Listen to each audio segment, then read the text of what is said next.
Midnight. The hour when the world holds its breath, when the veil between the ordinary and the terrifying thins to almost nothing. Welcome, night owls and seekers of the truly unsettling, to Nightmare True Horror. Tonight, we delve into 4 true accounts that unfolded in those deepest, darkest hours when vulnerability is at its peak. What is it about that precise moment when one day bleeds into the next that invites such dread? Share your own midnight fears, your unexplained late-night encounters in the comments. If the chilling stillness of these tales resonates with your own nocturnal anxieties, ensure you're with us for every stroke of the clock. A subscription guarantees you won't miss a single terrifying tick. The doorbell's electronic chime pierced the silence of my apartment at exactly 12:00 a.m., the sound echoing off the bare walls like a gunshot. I paused the Netflix show I'd been watching and listened, thinking maybe I'd imagined it. But then came the knock. 3 deliberate raps that seemed to shake the entire doorframe. Through the peephole, I could see a figure in a delivery uniform holding a plastic bag. But something felt wrong about the way he stood perfectly still, not shifting his weight or checking his phone like normal delivery drivers do. When I pressed my ear to the door, I could hear him breathing heavily, like he'd been running. Who orders food at midnight, and why was this guy just standing there, waiting, like he knew I was watching him? I'm Emma Walsh, 25, a graphic designer who'd moved into this 1-bedroom apartment in downtown Seattle 6 months ago.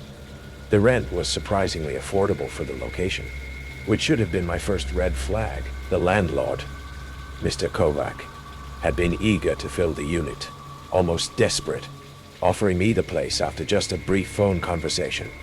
The building was old but well-maintained, with thick walls and vintage details that gave it character. My apartment was on the 3rd floor, overlooking a busy street lined with restaurants and shops. During the day, it felt safe and vibrant. At night, especially late at night, the atmosphere changed completely. I approached the door cautiously, my bare feet silent on the hardwood floor. I didn't order anything. I called through the door. "Food delivery for this address," came the muffled reply. The voice was calm, professional.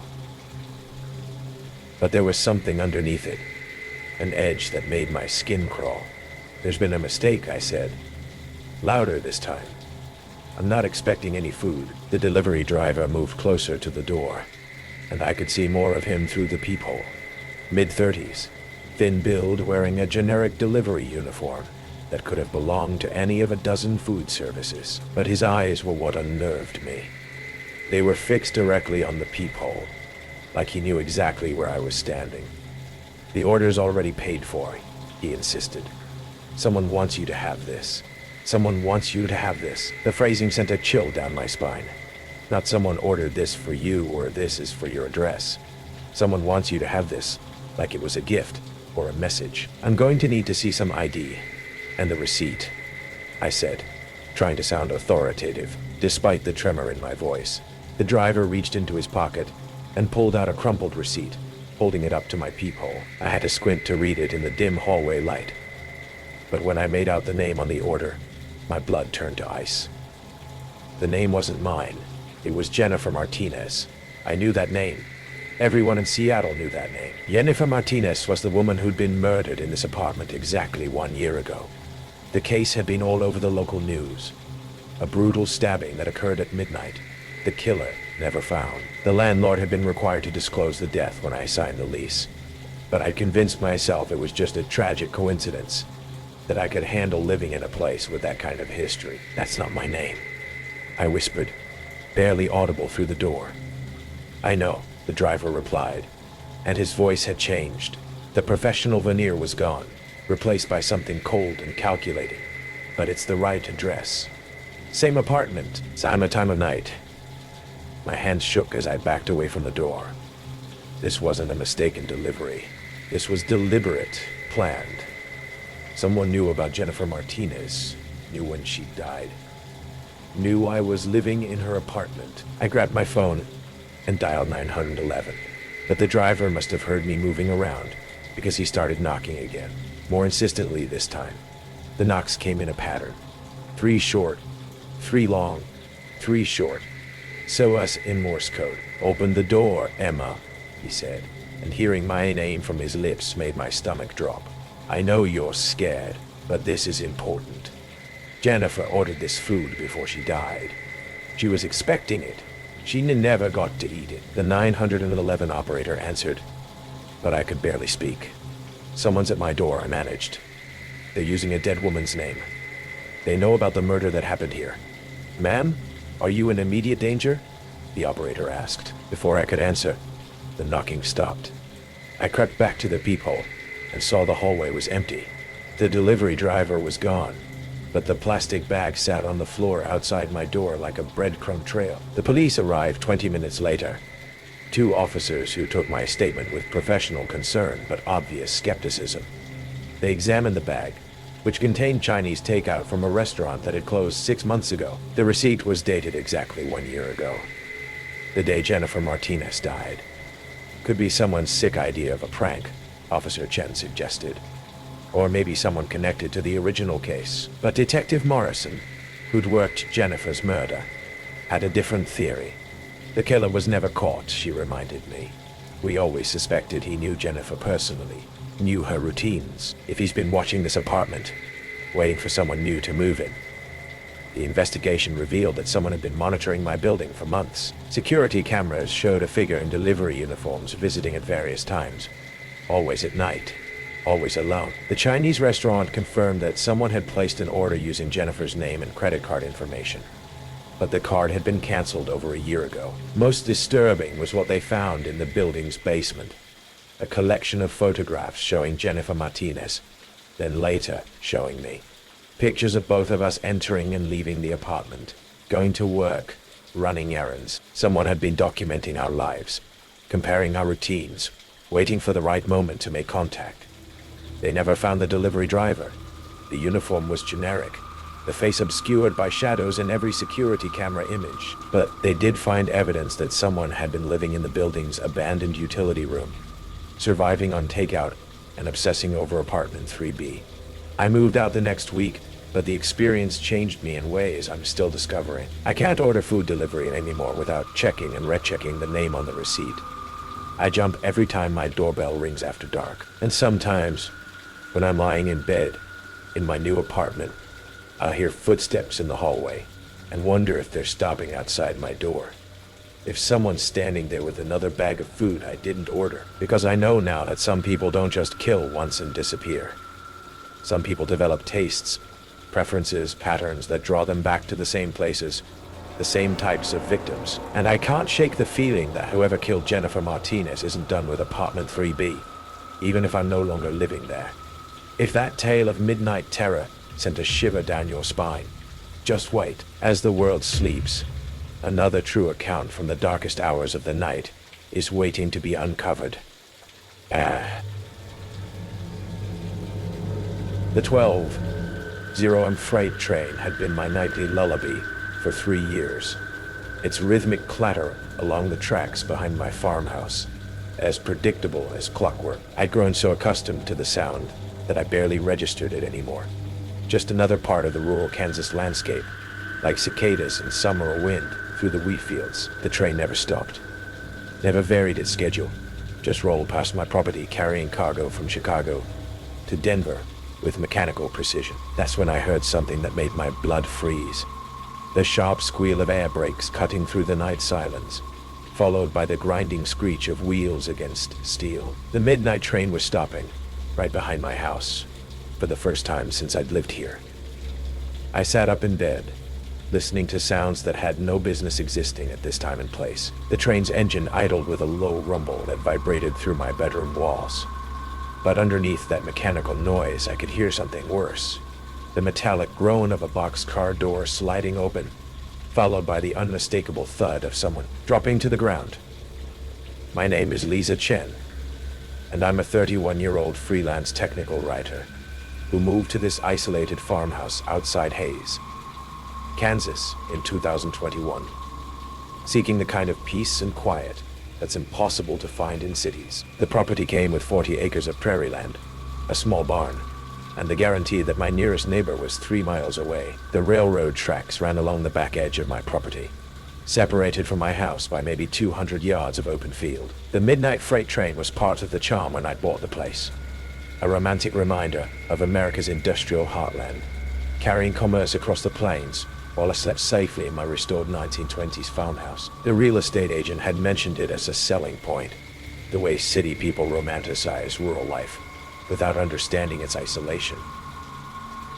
But trains don't stop in the middle of nowhere without reason. There are no stations, no switching yards, no industrial facilities for 50 miles in any direction. The only reason for an unscheduled stop would be mechanical problems or something else entirely. I crept to my bedroom window and peered through the curtains toward the railroad tracks. In the moonlight, I could see the dark bulk of the freight train stretching north and south along the rails. But one boxcar door stood open like a mouth, perfectly aligned with my backyard, and silhouetted against the interior darkness of that car was a figure, tall, gaunt, wearing what looked like a long coat or jacket. But he wasn't looking at the train or checking his surroundings like someone dealing with mechanical problems. He was staring directly at my house with the focused attention of someone who'd been planning this moment. The figure stepped away from the train and began walking across my field, moving with the purposeful stride of someone familiar with the terrain, not the uncertain steps of a lost traveler or the hurried pace of someone trying to evade detection, but the confident movement of someone who belonged here. I grabbed my phone to call 911, but there was no signal, unusual for this area, where I normally had decent coverage. As I moved through the house checking other locations, I realized that my landline was also dead, the dial tone replaced by empty silence. Someone had cut my phone lines. The preparation involved in this scenario terrified me more than the immediate threat. Whoever was walking across my field had studied my property, knew my location relative to the train tracks, understood my communication capabilities, and had coordinated with someone controlling the freight train to stop at exactly the right spot. I watched from different windows as the figure approached my house, noting details that made my skin crawl. He moved with the efficient gait of someone who'd walked this path before, avoiding the patches of ground where footprints would show clearly, keeping to the shadows cast by the barn and outbuildings. When he reached my back porch, he didn't try the doors or windows like a typical intruder. Instead, he stood in my yard for several minutes, looking up at the house with the patient observation of someone conducting surveillance. Then he pulled out what looked like a small notebook and began writing, documenting something about my property or my habits with the methodical attention of a professional. I realized with growing horror that this wasn't the first time he'd been here. The train stopping, his familiarity with my property, the way he moved through my yard, all of it suggested someone who'd been studying me for weeks or months, learning my routines and vulnerabilities. From my kitchen window, I could see him more clearly now. Middle-aged, wearing dark clothes and a baseball cap, carrying a duffel bag that suggested he'd come prepared for an extended stay. But what terrified me most was his behavior. Calm, methodical, completely lacking the nervous energy of someone committing a spontaneous crime. He walked around my house systematically, testing windows and doors, checking sight lines, examining the locations of security lights and potential escape routes. This was reconnaissance, not random breaking and entering. That's when I noticed something that made my stomach drop. On my back porch, arranged neatly by the door, were several items I didn't recognize. Camping supplies, canned food, and what looked like surveillance equipment. Someone had been using my property as a base of operations, storing supplies for future visits. The man retrieved something from the pile, a key that he used to unlock my back door. He had a key to my house. I ran to my bedroom and barricaded the door with furniture, my mind racing through the implications. Someone had been coming to my property regularly, probably while I was away for work or errands, studying my house and preparing for this moment. The midnight train stop wasn't random. It was part of a carefully planned operation. I could hear him moving through my house now, footsteps that were too familiar with the layout. He knew which floorboards creaked, where the light switches were located, how to move through my home without making unnecessary noise. "Lisa," he called out, using my name in a voice that carried across the house. "I know you're awake. I can see the light under your bedroom door." The fact that he knew my name confirmed my worst fears. This wasn't random. I'd been specifically targeted by someone who'd invested significant time and effort in studying me. "I have been watching you for months," he continued, his voice growing closer. "Learning your schedule, your habits, your fears. The midnight train makes the perfect delivery system. No witnesses, no traffic cameras, no electronic records of my movements." I could hear him in the hallway now, testing the door handle to my barricaded bedroom. "You live so far from help, Lisa. So isolated, so vulnerable. That's what attracted me to you in the first place." Through my bedroom window, I could see the freight train still idling on the tracks, its engine running like a getaway vehicle waiting for a bank robber. This was organized professional, part of a larger operation. "I've done this before," he said through the door. "Lots of women living alone near railroad tracks. The train gives me mobility, anonymity, perfect timing. By the time anyone realizes you're missing, I'll be 3 states away." I realized he was describing a serial killer who used the freight rail system to select and access victims. Someone who could travel across the country without leaving the kind of digital footprints that modern law enforcement relies on to track criminals. But he'd made one mistake. In his surveillance of my property, he'd missed the rifle I kept in my bedroom closet.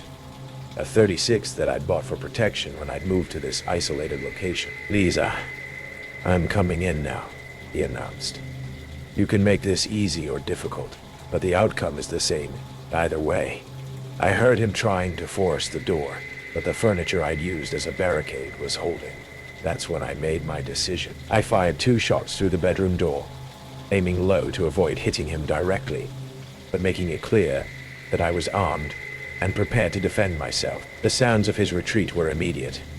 Footsteps running through my house, the back door slamming, then silence. From my window, I watched him sprint across the field toward the waiting train, moving with the practiced urgency of someone who'd planned for this contingency. The freight train began moving almost immediately, as if the engineer had been waiting for a signal. Within minutes, the train had disappeared into the night, carrying my would-be attacker away from the scene with the same efficiency that had brought him here. I spent the rest of the night barricaded in my bedroom, rifle in hand, until sunrise brought the courage to call police for my car and drive to the nearest town. The investigation revealed that freight train killers were a known but rarely prosecuted category of serial criminals. Transients who used the rail system to move between victims while staying off law enforcement radar. My attacker was likely part of a network that shared information about vulnerable targets living near railroad tracks. The supplies on my porch contained DNA evidence that linked him to similar crimes in Colorado, Nebraska, and Missouri. Women living alone near freight lines who'd been stalked, attacked, and in some cases killed by someone who used trains as his hunting ground.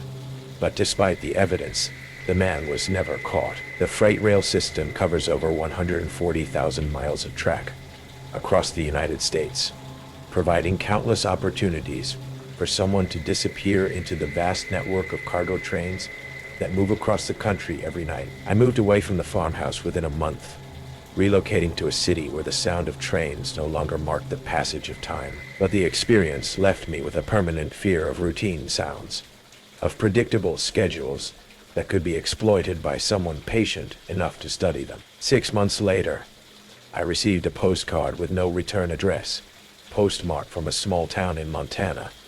The front showed a vintage locomotive. On the back, someone had written, "Still riding the rails, Lisa. Still looking for the perfect midnight stop." Because some predators never abandon their hunting methods.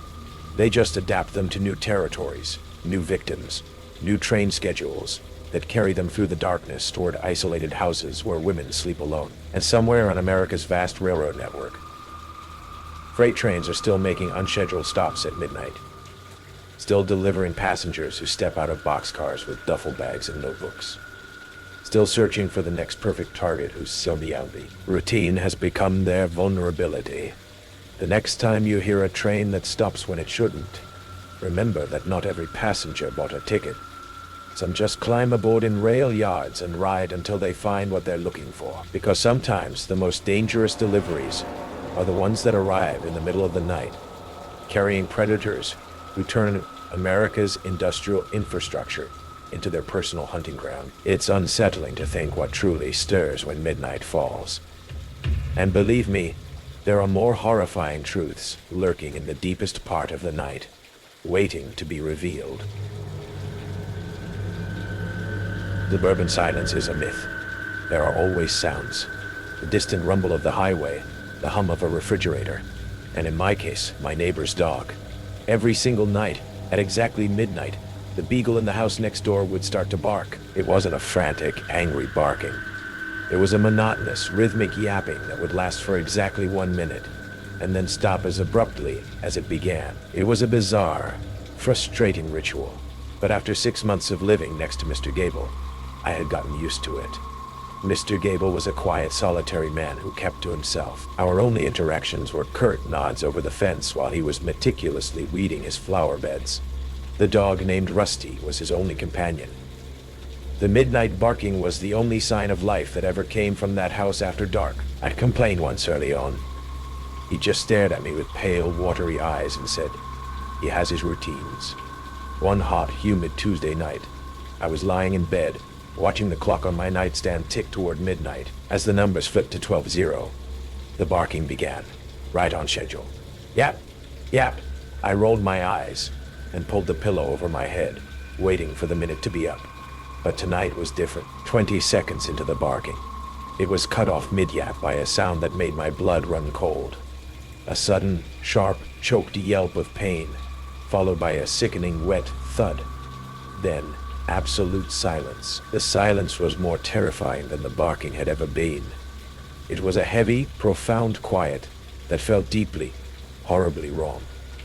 I crept out of bed and went to my window, the one that looked out over our adjoining backyards. My yard was dark, but a single bare security bulb on Mr. Gable's back porch cast a harsh yellow light over his perfectly manicured lawn. And there, in the center of that small circle of light, was Mr. Gable. He was standing perfectly still, his back to me. He stood there for a long moment, as if admiring his work. Then, as if he could feel my eyes on him, he slowly, deliberately, turned his head. He looked up and stared directly at my window, his face a blank, emotionless mask. He didn't smile, he didn't frown. He just stared, letting me know that he knew I had seen. He had silenced the dog. And now, I was the one making noise. I stumbled back from the window, my heart hammering against my ribs. I didn't sleep the rest of the night. Every creak of my house, every rustle of leaves outside, was him, coming to silence his new problem. The next morning, I looked out the window. The lawn was pristine. There was no sign of Rusty, no patch of disturbed earth. It was as if the dog had never existed. The paranoia set in immediately. I started watching Mr. Gable, just as I felt he was watching me. His routine didn't change, but now his quiet, meticulous gardening took on a sinister edge. I'd see him from my kitchen window, kneeling in his flower beds, digging, but he wasn't planting. He was just turning over the soil, again and again, in the same spot, right by the fence that separated our properties. He was making a show of it, a performance for my benefit. I started feeling unsafe in my own home. I'd come home from work to find my porch swing gently rocking, as if someone had just gotten up. I found a single deep scratch in the wood of my back door, right by the lock. I told myself it was the wind, an animal, anything but him. But I started double and triple checking the locks before I went to bed. The escalation was subtle, a campaign of quiet terror. One evening, I heard a tapping at my living room window. When I finally found the courage to look, there was nothing there but a dead bird on the windowsill, its neck twisted at an unnatural angle. A few days later, a small, sealed plastic bag appeared on my doorstep. Inside was a single dusty dog collar. Rusty's collar. I called the police. A young, bored-looking officer came and took my statement. He listened with a patient, practiced look of concern. "Ma'am," he said, his voice laced with patronizing sympathy. Your neighbor's dog died. He buried it. Now you're finding dead birds. It's an old neighborhood. These things happen. He took the collar, but I knew nothing would come of it. There was no proof, just the frantic, disjointed story of a woman who was starting to sound unhinged. And that was the point. He was making me sound crazy. The climax came on a Saturday night. I was watching a movie. The volume turned up loud to drown out the silence, when my own dog, a small terrier named Pip, started growling. A low, guttural sound I'd never heard him make before. He was standing at the back door, his fur bristling, his attention fixed on the small glass panes at the top of the door. I muted the TV, my body rigid with fear. I crept to the door and peered through the glass. At first, I saw nothing but the reflection of my own terrified face. Then a shape moved in the darkness of the yard, a dark figure standing by the fence. It was Mr. Gable. He was just standing there watching the house. Then he lifted a hand and I saw the glint of metal, the shovel. He started walking toward my house, his pace slow and deliberate. Pip started barking frantically, a torrent of panic sound. I grabbed the phone to call 911, my fingers fumbling on the screen. That's when I heard the scraping sound at the back door. He was trying to jimmy the lock. Pip was going berserk, throwing himself against the door. I screamed at him to get back, but he wouldn't listen. Then I heard a sickening crack, and the door swung inward. Mr. Gable stood there, silhouetted against the dark yard, the shovel held like a weapon. He took a step inside. He's making too much noise, he said, his voice a dead, flat monotone. It's time for him to be quiet. I didn't think. I reacted. I scooped up Pip in my arms and ran, not for the front door, but up the stairs, my bare feet slapping against the wood. I slammed my bedroom door shut and locked it, shoving a heavy dresser in front of it just as he started to pound on the other side. The flimsy wood shuddered with each impact. I scrambled to the window, threw it open, and screamed into the night, screaming for help, screaming for anyone to hear. The police arrived to find him on the second-floor landing, the broken bedroom door behind him. He didn't resist. He just stood there, holding the shovel, his face completely devoid of expression. They found Rusty's body buried deep beneath his prize-winning azaleas.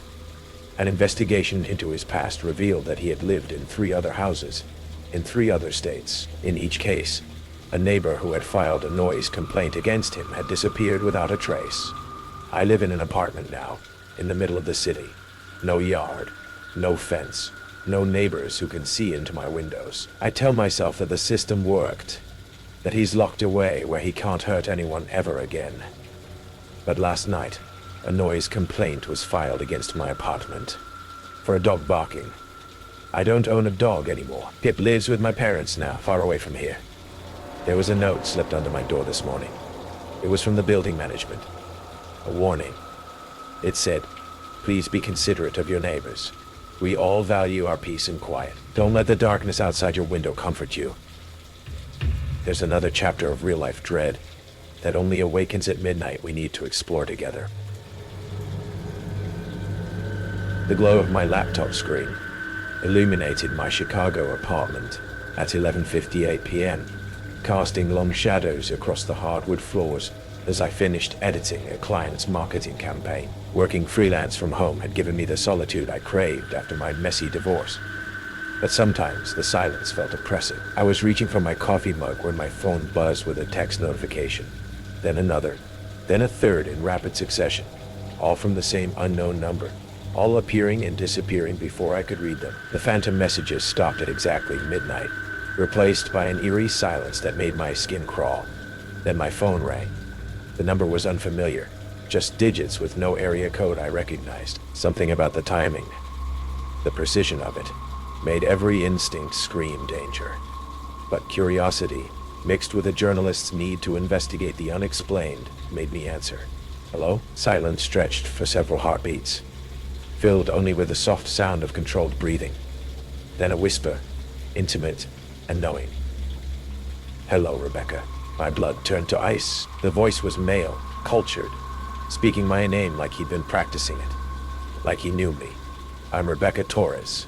a 31-year-old freelance marketing consultant who moved to Lincoln Park 6 months ago for a fresh start. My routine was predictable by design. Morning runs through the park, coffee at the same cafe, grocery shopping on Sundays. I thought anonymity in a big city meant safety. I was wrong. "Who is this?" I demanded, but the line went dead. The calls continued nightly, always at midnight, always escalating. By the third night, the caller revealed details that made my stomach churn. "You forgot your umbrella again today, Rebecca.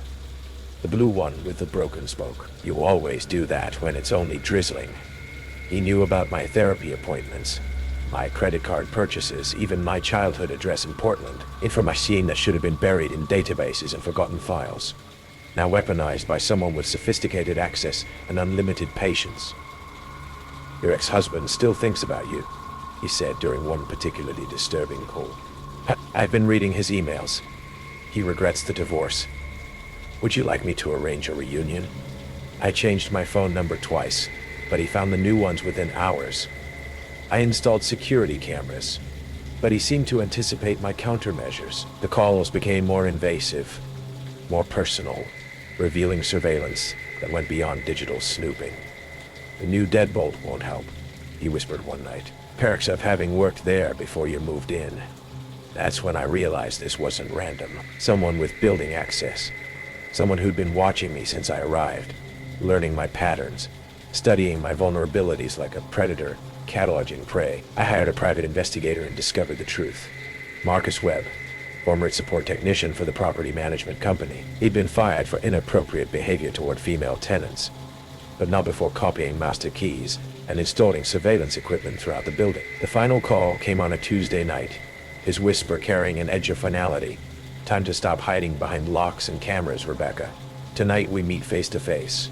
I heard footsteps in the hallway, slow and deliberate. Through my peephole, I could see a figure standing motionless outside my door, phone pressed to his ear. He wasn't just calling, he was here. Instead of opening the door, I barricaded myself in the bathroom and live-streamed everything to social media, creating a digital record that couldn't be deleted. If something happened to me, there would be evidence. The police arrived as Marcus was attempting to pick my lock. They found him carrying zip ties, duct tape, and a detailed file containing my personal information going back 3 years. His apartment revealed surveillance equipment targeting not just me, but 5 other women from buildings he'd serviced.